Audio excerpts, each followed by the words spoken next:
ये कहानी एक ब्रह्म राक्षस की है जिसे आप लोग जानते ही होंगे।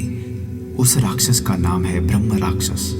इस पर कई कहानियां बताई जाती है और राक्षस के अनेक नाम होते हैं, जैसे कि पिशाच, राक्षस, डायन, चुड़ैल आदि बहुत से नाम होते हैं। तो दोस्तों चलो मैं आपको कहानी पर ले चलता हूँ।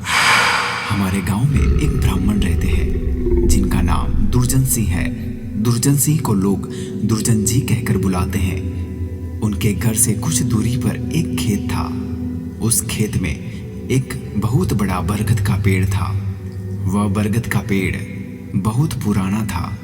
कुछ समय के बाद उन्होंने उस खेत पर घर बनाने की सोची।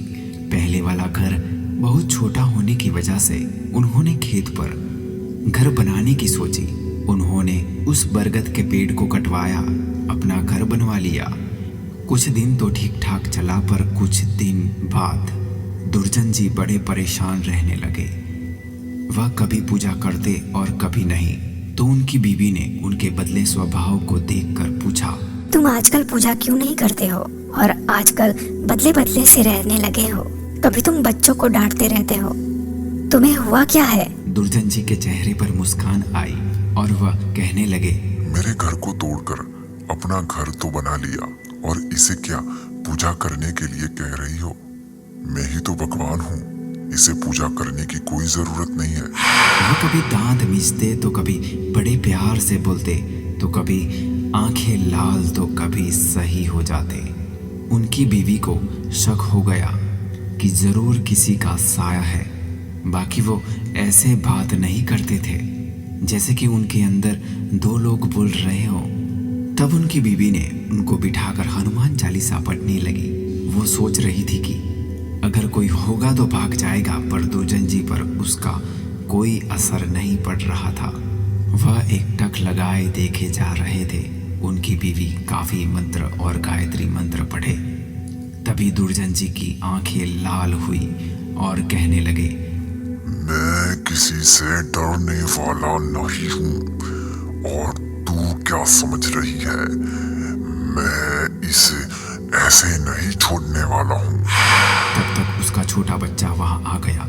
दुर्जन जी ने उसे जोर से पकड़कर अपनी तरफ खींच लिया और ऐसा लग रहा था कि उसके सिर को कच्चा ही चबा जाएंगे। उसकी मम्मी बोली, बच्चे को छोड़ दो, इसने क्या तुम्हारा बिगाड़ा है? दुर्जन जी की पत्नी ने अपने बच्चे को अपनी तरफ खींच लिया।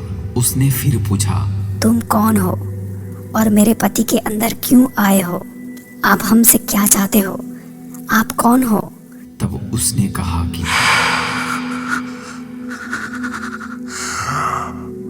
अगर अपना भला चाहती हो तो बरगद के पेड़ लगाओ, जितना भी हो सके पेड़ लगाओ। फिर मैं बताऊंगा कि मैं कौन हूँ और फिर मैं चला जाऊंगा। तब दुर्जन जी की बीवी ने 101 पेड़ बरगद के लगाए। एक दिन उसकी पत्नी ने देखा कि आज दुर्जन जी सुबह उठकर पूजा पाठ करके आ चुके हैं। तब दुर्जन जी के अंदर जो साया था, उसने बोला, मैं तुम्हारे पति को आज छोड़ के जा रहा हूँ। तुम सदा सुखी रहो। तुम्हारे आचार विचार बहुत अच्छे हैं। मैं ब्रह्म राक्षस हूँ। वैसे मैं किसी को नहीं छोड़ता और न ही किसी से डरता हूँ। तुम्हारे पति ने मेरे बरगद को काट दिया था, जिस पर मैं हजारों सालों से रह रहा था।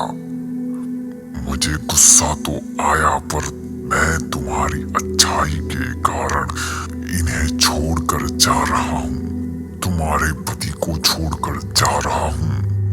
तब दुर्जन जी अचानक सही हो गए। तब दुर्जन जी की बीवी की आंखों से आंसू निकल गए। तो दोस्तों, अगर बुरे के साथ अगर तुम अच्छा करोगे, एक दिन वो भी अच्छा हो जाता है।